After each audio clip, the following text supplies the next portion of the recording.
कांग्रेस और तमाम विपक्षी पार्टियों की ओर से चुनाव आयोग पर लगातार कई गंभीर आरोप लगाए जा रहे हैं।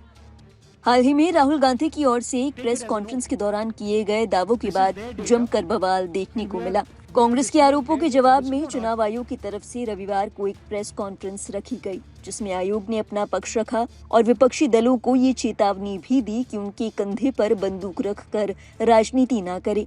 खबर है कि आयोग की इन तमाम बातों को लेकर विपक्ष बेहद नाराज है और चुनाव आयोग के खिलाफ महाभियोग लाने पर विचार कर रहा है। खबर है कि कांग्रेस अध्यक्ष मल्लिकार्जुन खड़गे ने इंडिया ब्लॉक की बैठक में मुख्य चुनाव आयुक्त ज्ञानेश कुमार के खिलाफ महाभियोग लाने की बात कही। इसे लेकर बैठक में प्रस्ताव भी लाया गया। हालांकि अब तक इस पर कोई अंतिम फैसला नहीं हुआ है।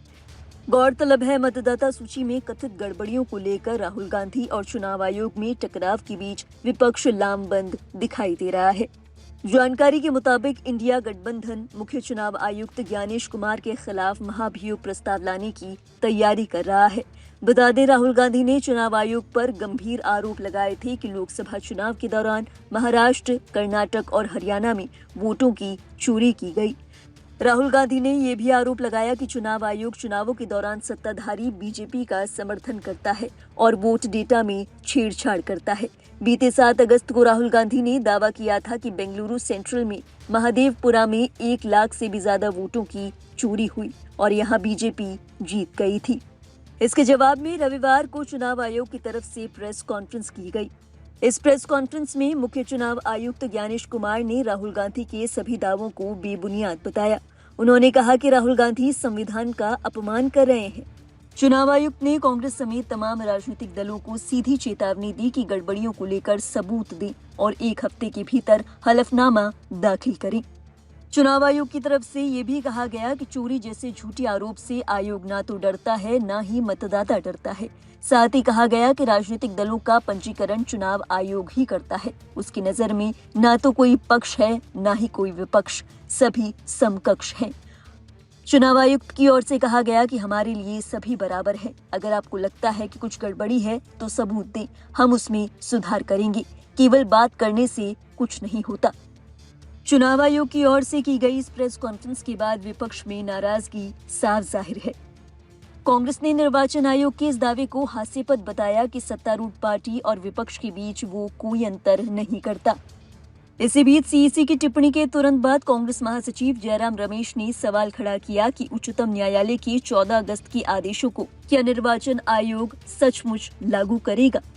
इसी कड़ी में कांग्रेस सांसद गौरव गोगोई ने चुनाव आयोग की प्रेस कॉन्फ्रेंस पर कहा कि मुख्य चुनाव आयुक्त ने बीजेपी से ये अनुरोध क्यों नहीं किया।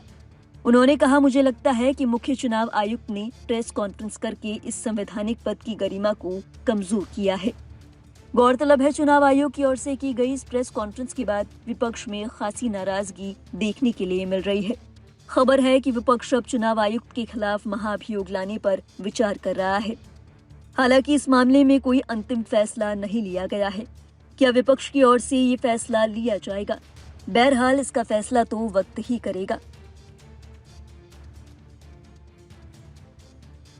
जो लोग मृत पाए गए, जो लोग स्थानांतरित पाए गए, जिन लोगों के 2 जगह मतदाता सूची में नाम है, वो सभी ने मिलकर सत्यापित किए हुए हैं। तो शायद इसीलिए जब 1 अगस्त के बाद हमारी डेली बुलेटिन आनी शुरू हुई तो किसी भी राजनीतिक दल ने अभी तक एक भी आपत्ति दर्ज नहीं कराई है। तो क्या इसके 2 ही अर्थ हो सकते हैं।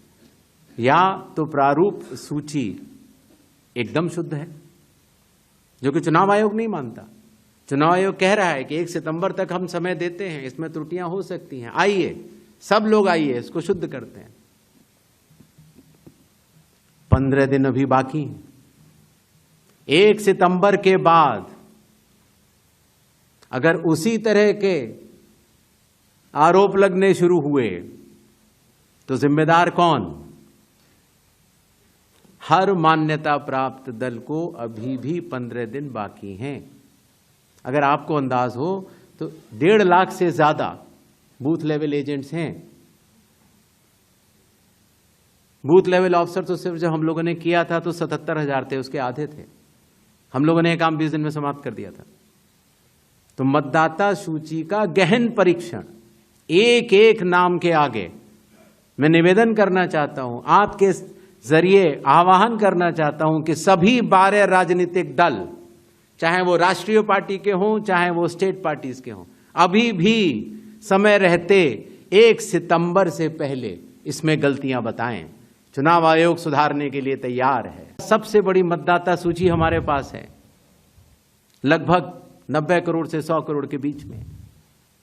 सबसे बड़ी मतदाता सूची, सबसे बड़े चुनाव कर्मियों की फौज, सबसे ज्यादा मतदान करने वाले लोगों की संख्या, और इन सब के समक्ष, सारे मीडिया के समक्ष ये कहना कि अगर मतदाता सूची में आपका नाम एक बार और है तो आपने 2 बार मतदान किया होगा और कानूनी अपराध किया होगा, और मेरे सारे मतदाताओं को अपराधी बनाना और चुनाव आयोग शांत रहे, संभव नहीं।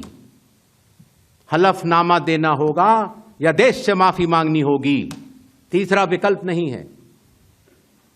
आपके माध्यम से मैं यह भी कहना चाहता हूं, अगर 7 दिन में हलफनामा नहीं मिला तो इसका अर्थ ये सारे आरोप निराधार हैं और हमारे मतदाताओं को यह कहना कि वो फर्जी हैं, इसके ऊपर जो भी इस बात को बोल रहा है उसको माफी मांगनी चाहिए। महाराष्ट्र में वोटर लिस्ट बढ़ी, समय रहते जब ड्राफ्ट सूची थी तो दावे और आपत्ति क्यों नहीं जमा कराए गए? जब रिजल्ट निकल आया तब याद आया कि यह गलत था, और एक भी मतदाता का नाम सबूत सहित आज तक चीफ इलेक्टोरल ऑफिसर महाराष्ट्र को नहीं मिला। चुनाव हुए 8 महीने हो गए। महाराष्ट्र में क्यों नहीं उच्चतम न्यायालय में चुनावी याचिका दायर की गई? फिर एक बात यह कही गई कि आखिरी घंटे में इतना मतदान कैसे? चुनाव आयोग ने जवाब दिया था और आप सबने लिखा भी था कि अगर 10 घंटे मतदान होता है तो हर घंटे 10% का औसत होता है।